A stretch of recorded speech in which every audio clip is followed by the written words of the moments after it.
بسم الله الرحمن الرحيم.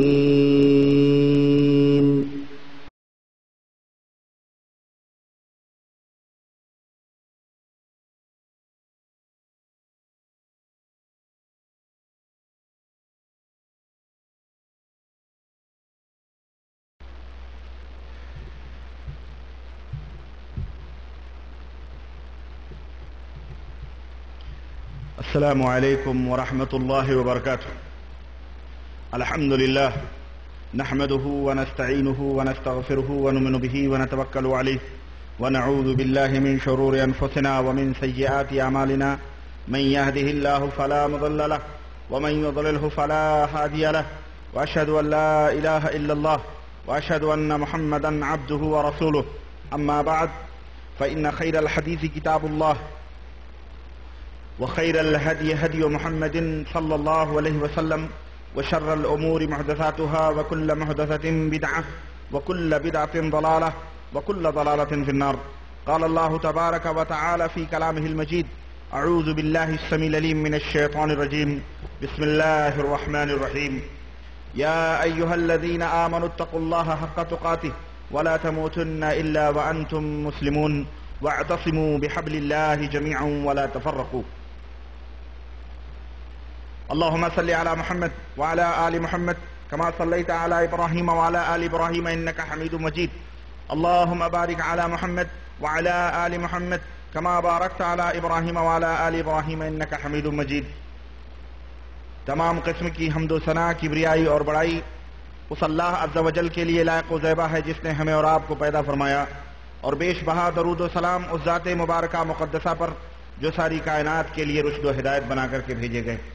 برادران اسلام، نوجوان دوستوں، بزرگوں اور بھائیوں، آج اللہ کی توفیق سے ربیع الاول کی پہلی تاریخ ہے، 1422 ہجری ہے، مطابق 22 مئی سن 2001 عیسوی کی اس مقدس اور مبارک مجلس میں جس موضوع پر میں آپ حضرات کے سامنے گفتگو کرنا چاہتا ہوں وہ موضوع آپ جانتے ہیں، اور وہ موضوع ہے صالحین یا اللہ کے بندوں کے تعلق سے غلو کرنے کا موضوع ہے، اور جسے ہم نے ایک نام دیا ہے حد ہو گئی. انشاءاللہ تبارک و تعالی حسب وعدہ، میں نے وعدہ کیا تھا کہ ہمارے ملکوں کے اندر اس قدر شیطنت ابلیسیت کا راج ہے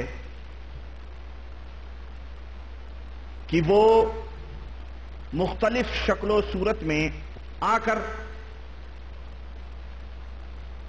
ہمارے یہاں خاص طور سے پوری دنیا میں عام طور پر گمراہیت اور دلالت کے وہ ننگے ناچ نچاتا ہے لوگوں کو کہ واقعی زبان سے یہ کہنا پڑتا ہے کہ واقعی کفر کی، شرک کی یا بے عقلی کی حد ہو گئی.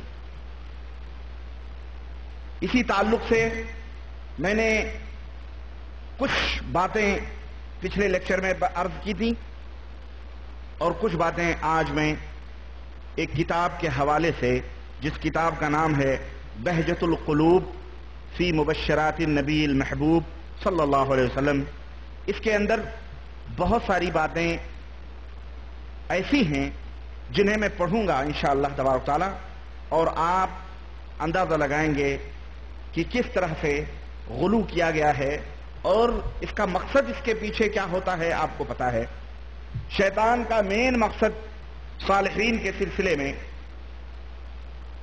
یا کسی بھی انسان کے تعلق سے، بھلے وہ بذات خود صالح نہ ہو، نیک نہ ہو، لیکن اس کا مظہر، اس کی اٹھک بیٹھک، اس کو دیکھنے والے یہ سمجھتے ہوں کہ یہ نیک ہے، صالح ہے، تو کچھ تو شیطان لوگوں کی نظروں میں انہیں صالح بنا دیتا ہے، اور کچھ ان کے اپنے مظہر ایسے ہوتے ہیں جس سے لوگ دھوکے میں آ جاتے ہیں. اور اس کے بعد جناب علی شیطان لوگوں کو वसवसे डालता है, उनकी शान में ऐसे ऐसे किस्से, ऐसी सी कहानियां, ऐसे ऐसे वाकयात वो गढ़वाता है लोगों से कि वाकई आदमी अपने कानों पर हाथ रख ले कि इस कदर शैतान इनको गुमराहियत के दलदल में लाके डाल सकता है। और किस्ब और झूठ, अल्लाह अल्लाह अल्लाह अल्लाह अल्लाहु अकबर, यानी अल्लाह अज़्ज़ व जल से जर्रा भी खौफ नहीं, डर नहीं। इसके पीछे मकसद क्या होता है? मकसद यह होता है कि कोई शख्सियत है, उस शख्सियत को इतना उभार दिया जाए, लोगों की नजरों में उसे इतना मुज़य्यन और आरास्ता कर दिया जाए। नमाज तो सभी पढ़ते हैं, रोजे तो सभी रखते हैं, हज और ज़कात तो सभी देते हैं, किताबें भी आमतौर पर लोग लिखते हैं, दाढ़ी मोछ तो सभी रखते हैं और सही रखते हैं, बज़ाहिर तो ये आम लोग भी करते हैं। तो कोई ऐसी चीज इनके सर पर रखी जाए जो तमाम आम लोगों से उन्हें मुमताज कर दे। हालांकि विलायत के लिए, वली होने के लिए, अल्लाह का महबूब बंदा होने के लिए, अल्लाह का नेक बंदा होने के लिए इतना ही काफी है कि वो शख्स मुवहिद हो, शिर्क उसके अंदर मौजूद ना हो, मुशरिक ना हो और बिदती ना हो, मुशरिक ना हो, बिदती ना हो, और अल्लाह के जो वाजिबात फराइज हैं उन्हें अदा करे, हलाल खाए, हराम से बचे। वो वली अल्लाह है। नवाफिल उससे हो सके तो अदा करे, वो जितना ही नवाफिल अदा करेगा अल्लाह से वो करीब होता जाएगा। यह है विलायत। आदी हो चुके हैं हराम खोरी के, इस कदर आदी हो चुके हैं दलालत और गुमराहियत के, और शैतान ने उन्हें इन बातों को हमारे लोगों की नजरों में हकीर समझा हुआ, बता दिया है। ये भी कोई काम है, इतना कर लोगे तो क्या हो जाएगा? अरे कोई ऐसी चीज होनी चाहिए जो तुम्हें लोगों की नजरों में, लोगों के दरमियान मुमताज करे, तब जाके तुम्हारा एक मकाम होगा। फिर क्या होता है जनाब अली? ख्वाब होते हैं और मनामात होते हैं, और जनाब अली सपने दिखाए जाते हैं, और मुकाशिफात के नाम पर और मुशाहिदात के नाम पर, मुराकबात के नाम पर फिर औज़ु बिल्लाह वो गुमराहियत के दरवाजे खोले जाते हैं कि अलमा वल हफीज। मैं अभी इंशाअल्लाह तबारक तआला बतलाता हूं। उन्हीं लोगों में से कुछ हमारे ये एक सूफी मोहम्मद इकबाल साहब मदीना मुनव्वरा ने एक किताब लिखी है। ये हजरत ज़करिया साहब के चहेते हैं, या इनके चहेते कौन है, अलमुहिम देवबंद से इनका ताल्लुक है, और ये किताब है दारा इस्लामियात 190 अनारकली लाहौर। ये हमारी एक बहन ने भेजा है। उम्मे हमजा मक्के के अंदर रहती हैं।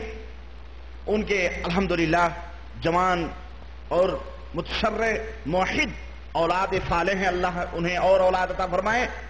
और वो उस घराने की चश्मो चिराग हैं जो घराना बरसों से देवबंदियत का, अशरफ अली साहब मोल थानवी, रशीद अहमद गंगोही, जकरिया साहब, यानी पूरा यूं समझिए शेख साहब लोगों का मरकज वो घराना रहा है। उस घर में ये उम्मे हमजा ने तौहीद और सत की आवाज बुलंद की। उस बहन ने मेरे पास ये किताब भेजी है मक्के से, और उसने कहा मेरे भाई तुम्हारी कैसेटें तो मैंने बहुत सारी सुनी है और बहुत सारी मैंने लोगों को तकसीम भी की है। मैं ये चाहती हूं कि इस किताब का भी पोस्टमार्टम होना चाहिए, क्योंकि जो मुगल्लज़ात, जो बातें इस किताब के अंदर मौजूद हैं